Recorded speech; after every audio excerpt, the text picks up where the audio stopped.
જૂનાગઢની વાત કરવામાં આવે તો આવતીકાલ તારીખ 26 એપ્રિલના રોજ સમગ્ર રાજ્યમાં જ્યારે સ્થાનિક સ્વરાજની ચૂંટણી યોજવાની છે ત્યારે આ ચૂંટણી અંતર્ગત જૂનાગઢ જિલ્લાનું તંત્ર પણ સજ્જ બન્યું છે।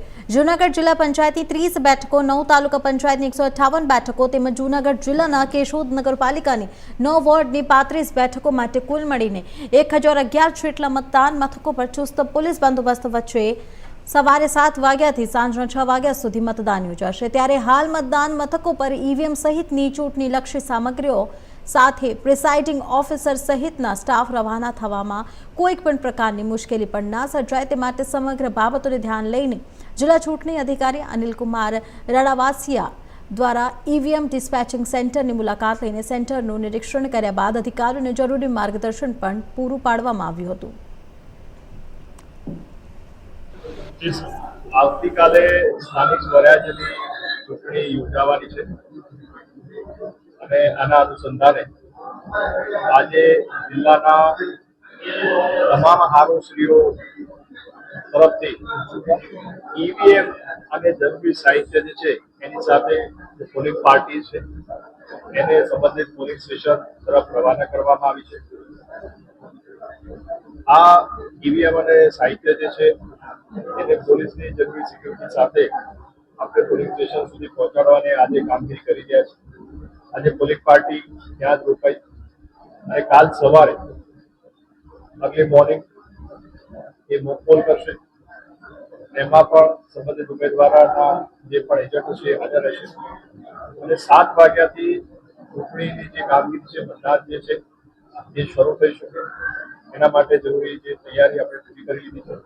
આપના માધ્યમથી તમામ મતદારોને મારી ખાસ અપીલ છે કે આવતીકાલે પોતાના બિઝી શેડ્યુલમાંથી થોડો સમય કાઢી અને સવારે 7 વાગ્યાથી લઈ અને સાંજે 6 વાગ્યા સુધી મતદાનની પ્રક્રિયા ચાલુ રહેવાની છે તો થોડો સમય કાઢી અને મતદાનની પ્રક્રિયામાં સહભાગી બને અને લોકતંત્રને મજબૂત કરે એવી મારી ખાસ અપીલ છે।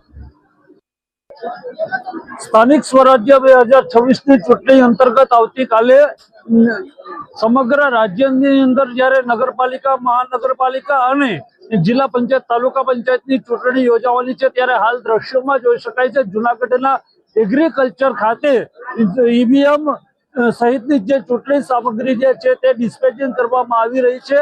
હાલ મતદાન મથકોના પ્રિસાઇડિંગ ઓફિસર અને ચૂંટણી સ્ટાફ છે તે સમગ્ર સાહિત્ય એકત્રિત કરી રહ્યો છે અને હવે ગણતરીની મિનિટોમાં જે છે તે ઈવીએમ અને તમામ વસ્તુઓ સાથે મતદાન બૂથો પર આ જે છે તે તમામ સ્ટાફ રવાના થશે। આવતીકાલે સવારના 7 વાગ્યાથી સાંજના 6 વાગ્યા સુધી ચુસ્ત પોલીસ બંદોબસ્તની વચ્ચે જે છે તે મતદાન થશે। ત્યારે હાલ આ ચૂંટણીની તૈયારીઓને જૂનાગઢ જિલ્લા તંત્ર દ્વારા જે છે તે આખરી ઓપ આપવામાં આવ્યો છે। ભાવિક જોશી, ઇન્ડિયા ન્યૂઝ, જૂનાગઢ। આવતીકાલે તારીખ 26/4ના રોજ જૂનાગઢ જિલ્લાની અલગ અલગ 30 જેટલી જિલ્લા પંચાયત, 158 જેટલી તાલુકા પંચાયત અને કેશોદ નગરપાલિકાના 9 વોર્ડની 36 બેઠકો પૈકી 36 બેઠકોમાં આવતીકાલે મતદાન થવા જઈ રહ્યું છે। જ્યારથી આ ચૂંટણી સંબંધે આચારસંહિતા અમલમાં આવી ત્યારથી ચૂંટણી સંબંધે જૂનાગઢ જિલ્લા પોલીસ દ્વારા અલગ અલગ કામગીરી કરવામાં આવી છે, જે કામગીરીથી આપને અગાઉ પણ વાકેફ કરવામાં આવેલા છે। અત્યાર સુધીની કામગીરીમાં જે જમા લેવા પાત્ર લાયસન્સ ધારકોના હથિયાર હતા એ હથિયાર જમા લેવામાં આવેલા છે। 545 જેટલા વોરંટની બજાવણી, 3700 જેટલા કિસ્સાઓ ઉપર અલગ અલગ હેડ હેઠળ અટકાયતી પગલાં લેવામાં આવેલા છે। અલગ અલગ 13 ચેકપોસ્ટ બનાવેલી જેની ઉપર રોજબરોજ 24/7 વાહન ચેકિંગની કામગીરી જે ચાલુ છે। તો વાહન ચેકિંગની કામગીરી કરવામાં આવેલી છે। હથિયાર ધારાના તેમજ અન્ય જે કંઈ કેસ છે એ કેસ કરવામાં આવેલા છે।